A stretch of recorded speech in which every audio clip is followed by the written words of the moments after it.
Hello, welcome back to Otter Pop Culture. Today we're going over the Netflix original anime series called Blood of Zeus. So the plot goes in this show is a commoner lives in ancient Greece. Heron discovers his true heritage as a son of Zeus and his purpose to save the world from a demonic army.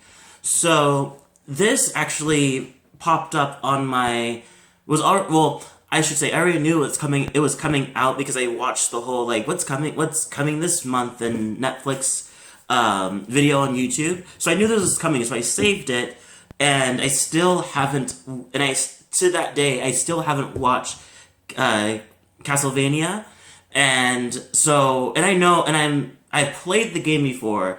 I've seen the game played before. I even know it from way back when it was just like kind of, I forgot is it called RPG, where you're going just, it's very flat, the surface is very flat, you're just going like parallel.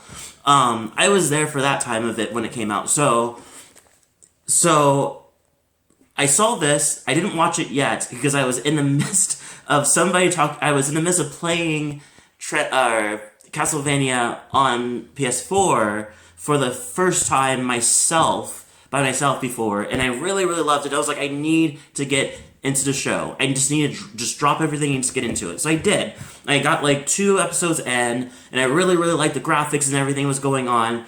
And of course, literally the next day, Blood of Zeus pops up and it drops. So I was like, okay, I knew for sure that I was watching this. So I kind of switched gears and watched this. Now, I already know a lot about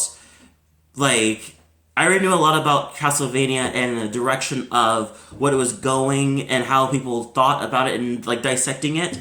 So the reason that I'm talking about Castlevania because if you like that show, you'll definitely like this show. It's pretty much similar graphics. I feel like this graphics has more of a Castlevania meets Sailor Moon in a weird way. It's hard to explain because there's weird kind of shiny eyes, and they're not like animated in super way in like an anime way direction, but it's kind of in that but it's still very Castlevania where it's like it's clean lines.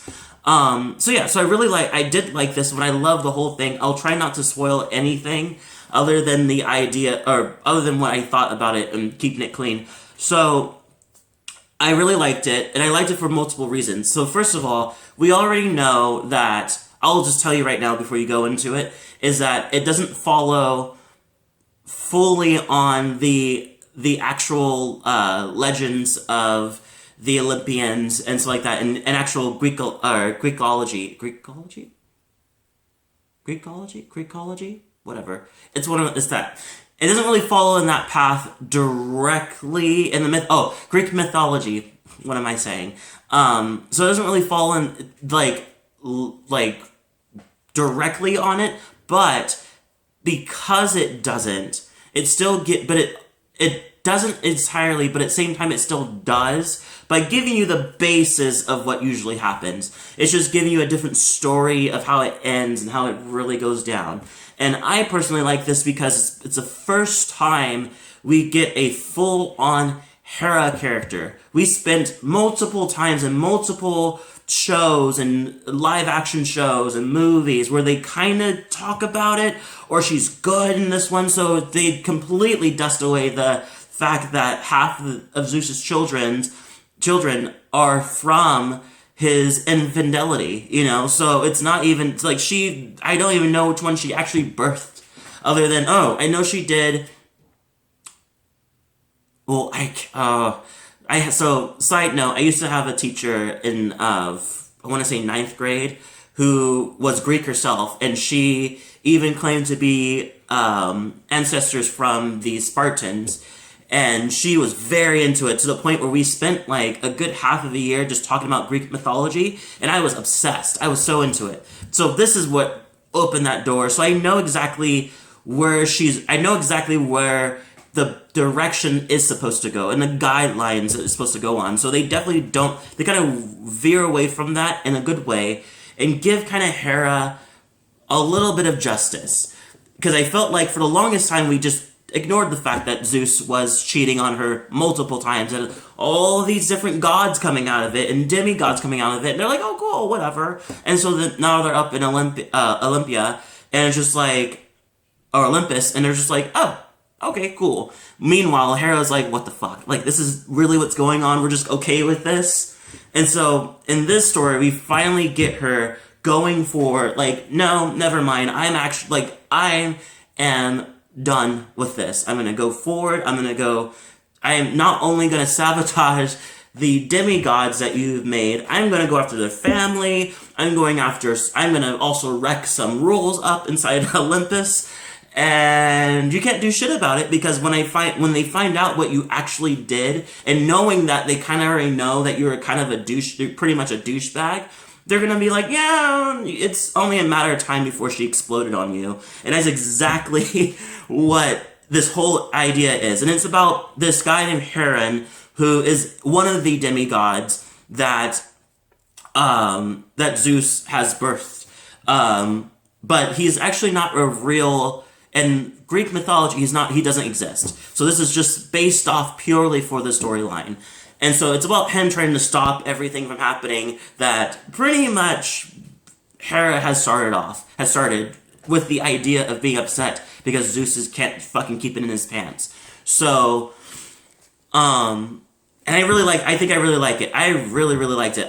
We got some good power hit people that done other things. So we have the director of this, which is, I'm not even going to try to pronounce this. It seems like I don't want to butcher it, but he's been part of Justice League Action, Transformers Prime. He's been part of the art department for Killing Joke and Justice League Unlimited. And he also, with that said, there's also some people, the creators, which is also not going to pronounce, which is first name's Charlie and oops, I hope I typed that right. Vias. They did Death Note, which I know not everybody liked, Immortals, which I loved, and Zero Footprint. So you already can tell that there's already they know what they're doing, and they definitely pulled in some DC kind of regulars. For example, Zeus is played by vocally is played by Jason O'Mara. And he's in a shit ton of things. He's in Good Wife, and then he's been in a lot of DC stuff, just doing his doing voiceovers, pretty much all of the DC animation movies playing Batman. So I definitely recognized his voice immediately when I heard it. And I also like him outside of this. He actually is a really good actor as himself. So they really have a great cast going on here, and it's some people that you don't really know that are more voiceover actors, but they do a great job. They do a really, really good job, and there's really nothing I can really say before I can really spoil anything. But the demonic army that they had to face off that Hera completely made was really good. Like, it really pushed the gore of everything. Was just, you didn't know who's gonna die, you didn't know who's gonna live, who's gonna make it through. Like, it was very just like, I guess we'll see, because there's some people that just they just get punched and they get back up. And there's some that get punched and they don't get back up, and they get bloodied face, or their face is completely just exploded because they got punched by a god. And then other times they get punched by a god and it's like, he might have gone easy on you, I guess.